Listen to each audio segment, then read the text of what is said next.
بسم اللہ الرحمن الرحیم۔ السلام علیکم ویورز۔ گزرے وقتوں کی بات ہے کہ کسی ملک پر ایک بادشاہ حکومت کرتا تھا۔ وہ بہت رحم دل تھا، اس وجہ سے اس کی رعایا اس سے بہت خوش تھی۔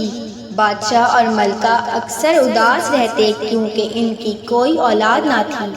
آخر کافی دعاؤں کے بعد اللہ تعالیٰ نے ملکہ کو ایک انتہائی خوبصورت بیٹی سے نوازا۔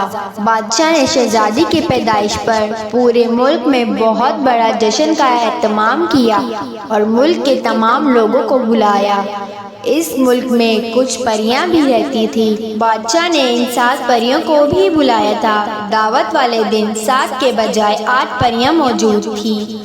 دراصل ایک بہت ہی بوڑھی پری کو بہت دنوں سے کسی نے بھی نہیں دیکھا تھا، اس لیے سب سمجھے کہ وہ مر چکی ہے، اس وجہ سے بادشاہ نے بھی نہیں بلایا۔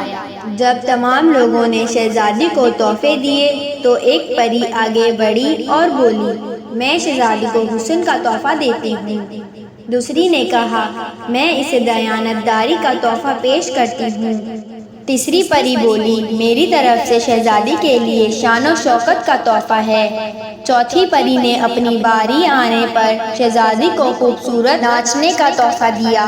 پانچویں پری نے خوبصورت آواز، جبکہ چھٹی پری نے موسیقی کا تحفہ پیش کیا۔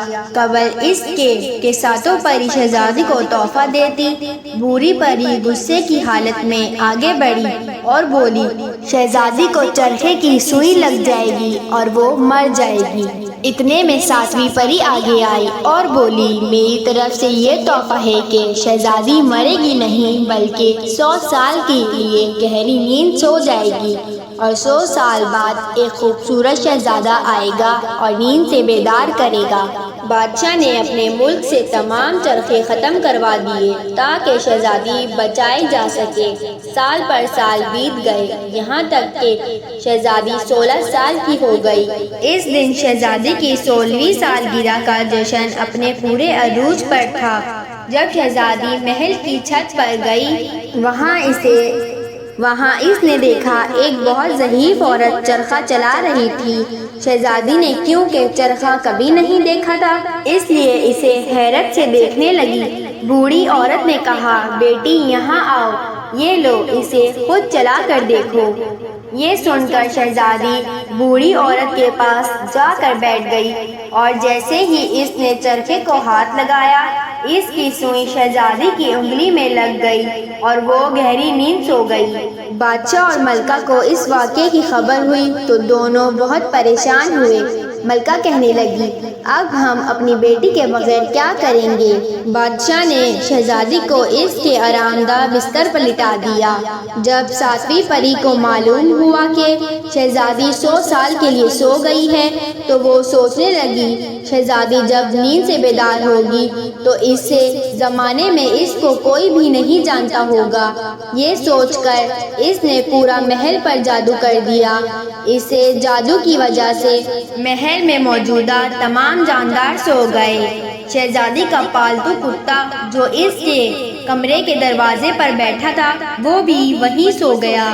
پری نے جادو کے ذریعے محل کے ارد گرد اونچی اونچی دیواریں بنا دی اور ان دیواروں کے ساتھ لمبے لمبے درخت اور بیلیں اگا دی تاکہ کوئی محل میں داخل نہ ہو سکے۔ ایک روز ہمسائے ملک کا شہزادہ شکار کرنے کے لیے اس طرف آ گیا۔ اس نے محل کو دیکھا تو پوچھا، یہ کس کا محل ہے؟ لوگوں نے بتایا کہ یہ جادو کا محل ہے، اس کے اندر ایک شہزادی 100 سال کے لیے سو رہی ہے۔ جو شخص بھی اس کے اندر جانے کی کوشش کرتا وہ زندہ واپس نہیں آتا۔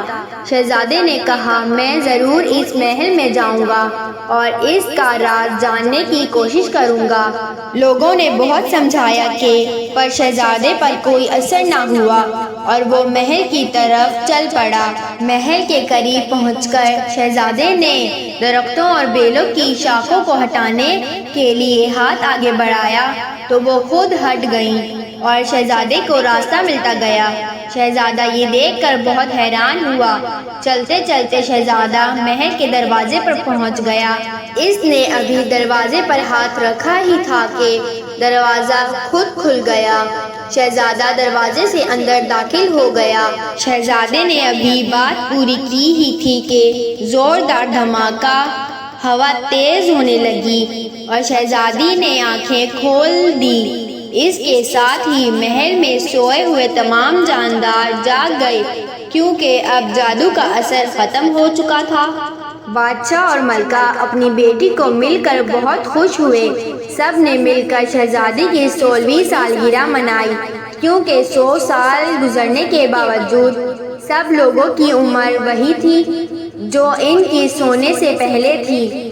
کچھ دن بعد دونوں کی دھوم دھام سے شادی ہو گئی اور شہزادہ اپنی شہزادی کو لے کر اپنے ملک روانہ ہو گیا، جہاں دونوں ہنسی خوشی رہنے لگے۔